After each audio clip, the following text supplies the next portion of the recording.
Sigma યુનિવર્સિટીના દીક્ષાંત સમારોહમાં 215 વિદ્યાર્થીઓને ડિગ્રી એનાયત કરાઈ.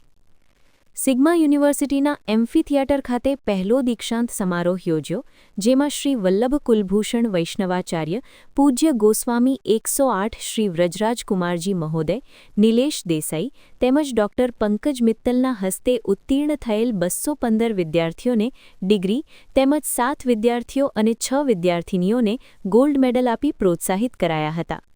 સિગ્મા યુનિવર્સિટીએ 20 ડિસેમ્બર 2025ના રોજ વડોદરામાં યુનિવર્સિટીના એમ્ફીથિયેટર ખાતે તેના પ્રથમ દીક્ષાંત સમારોહ યોજાયો હતો.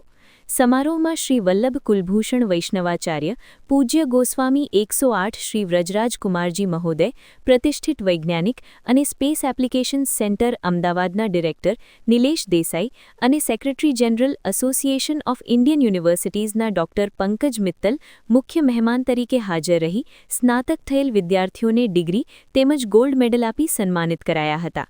આ પ્રસંગે ડૉક્ટર પંકજ મિત્તલે દીક્ષાંત સમારોહને સંબોધતા તેમણે સ્નાતકોને નવીનતા, વૈજ્ઞાનિક સ્વભાવ, સંશોધન શ્રેષ્ઠતા અને રાષ્ટ્રીય વિકાસ માટેના તેમના દૃષ્ટિકોણથી પ્રેરણા આપી હતી. સ્પેસ એપ્લિકેશન સેન્ટરના ડિરેક્ટર નિલેશ એમ દેસાઈએ વિદ્યાર્થીઓને નવીનતા, વૈજ્ઞાનિક સ્વભાવ, સંશોધન શ્રેષ્ઠતા અને રાષ્ટ્રીય વિકાસ માટેના તેમના વિઝનથી સ્નાતકોને પ્રેરણા આપી હતી.